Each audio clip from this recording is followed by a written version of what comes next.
Hi, I'm Vito Acconci. My background was poetry. Then, thank you. Then it became art, and more recently, design and art and architecture. But all the while, probably everything I've done, has started with and come from writing.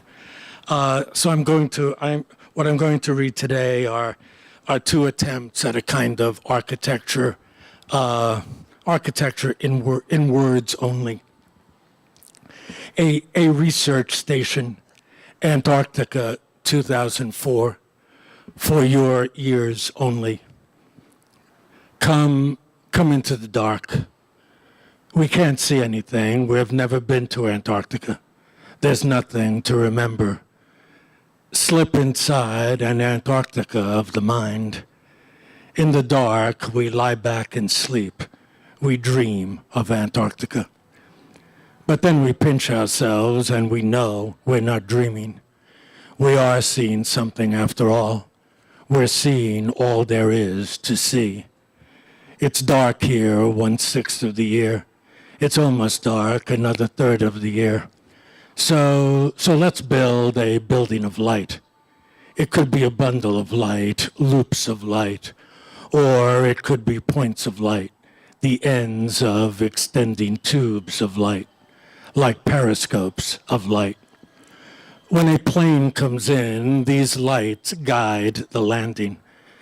But nobody comes here much. Those lights won't be necessary most of the time. Think of the building as a landing field, not for planes really, but for information. Information from the skies comes down to land here. Information can be pulled down from the stars. We don't need light to watch the skies. Let's build a building that turns on and off. The lights turn off, and we disappear into nothingness as we watch the lights of the sky. But your eyes get used to the dark after a while, and the land here is white. The world here is a sheet of ice. It's too white, too bright to sleep. Think of this world as a white sheet of paper, a blank page. Get past dreaming and doodling. We can use that page to make fictions on, for one thing, and to make calculations on for another. So let's start again. Come out in the snow, come out and play in the snow. Not snow really, but snow after the snowfall. Snow as the hard, implacable fact of ice. Surf the ice, slide and glide over the ice. The building on stilts is dead. There's no need for telescoping supports. No need for the building to rise over the ice as the ice accumulates. Long live the building that rides the ice. Long live the building that floats. Let's build a building that is a balloon that is a building. Let's build a building that rolls with the punches. It's a balloon within a balloon, a sphere within a sphere. As the outer sphere turns and shifts while rolling over the ice, the inner sphere remains stable, horizontal. Now that we've gotten the building rolling, there's no stopping it. The building splits like an atom. The building floats out of itself. The building separates into a complex of buildings. Let's build a city of balloons. Sometimes the balloons roll apart from each other, like space capsules, like personal spaces. For a passage between them, a tubular bridge telescopes, stretches from one to the other. Let's build a city of molecules. Sometimes the balloons come together, bump into each other like ships in the night. Each balloon is a shapeshifter. One swells while the other shrinks. When the breaking point is reached, each balloon breaks to make passage between them. Let's build a city that lives like a virus. Let the virus combat the health of the ice. Step back for a moment and survey what we have from afar. In the dark, on the snow, we're building balloon buildings from within.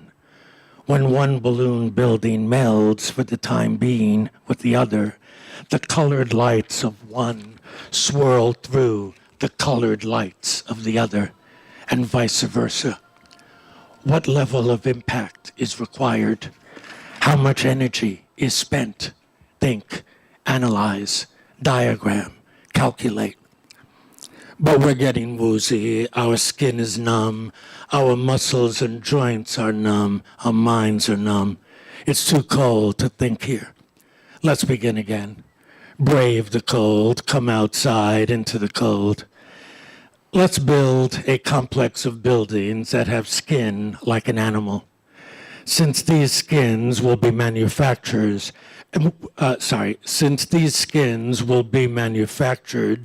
and made of plastic or carbon fiber, there can be a fur that's braided and knotted to stop the wind.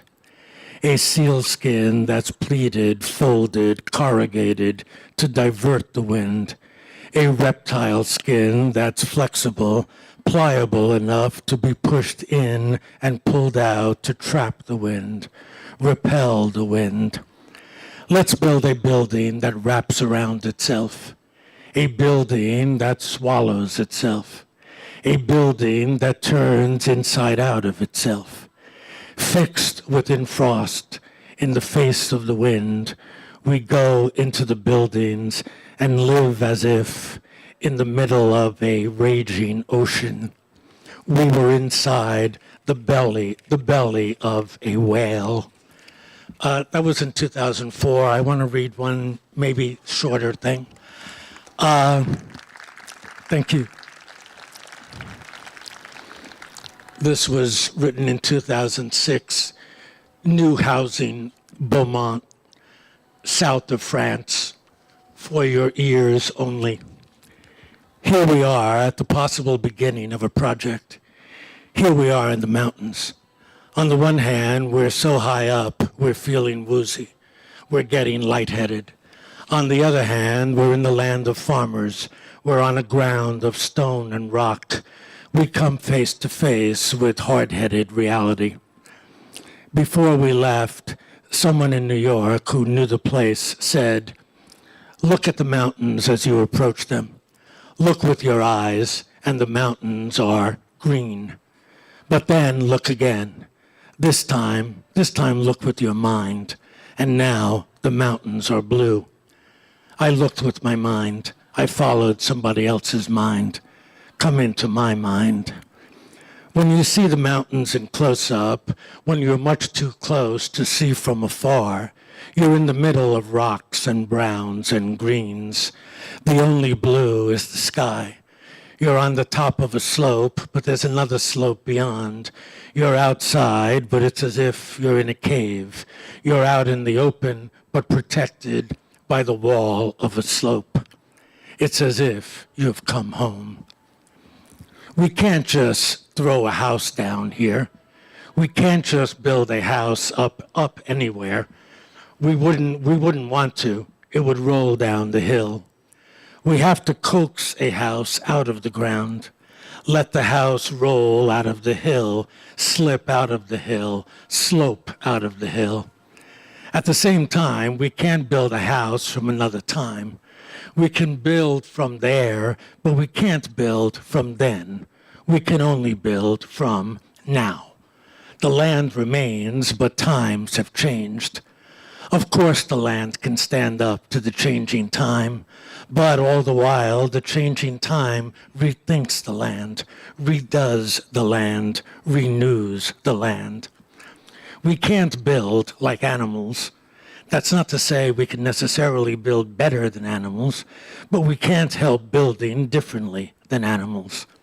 At the same time, though, we can learn the principles of animal building and build with the principles of animals. those principles transformed all the while by our own and by the tenor of the times we are in. We can't build organically. We might be part of nature, but we really aren't nature. All the better. Good riddance to all that. We're in a computer-driven world, and we have to learn to think with the computer. We have to learn to build from the computer. At the same time, the supposedly unnatural computer and impersonal nature act strangely in similar ways. Each has a program. Each has a seed, an algorithm. Each produces by means of emergence and growth. We'll be visitors here. We will never be inhabitants. But now that we've visited, we might never be quite the same again. I thought I hated home. I thought I was meant to walk the city. But now, gradually, but at the same time, suddenly, I started to feel somehow at home. I didn't want to leave. It's easier to break out of a building to escape from a city than it is to break out of land. You can't escape the land. It rises and falls like waves. These waves are still. They're engraved in stone. These waves are bigger than life. Still life. Thank you.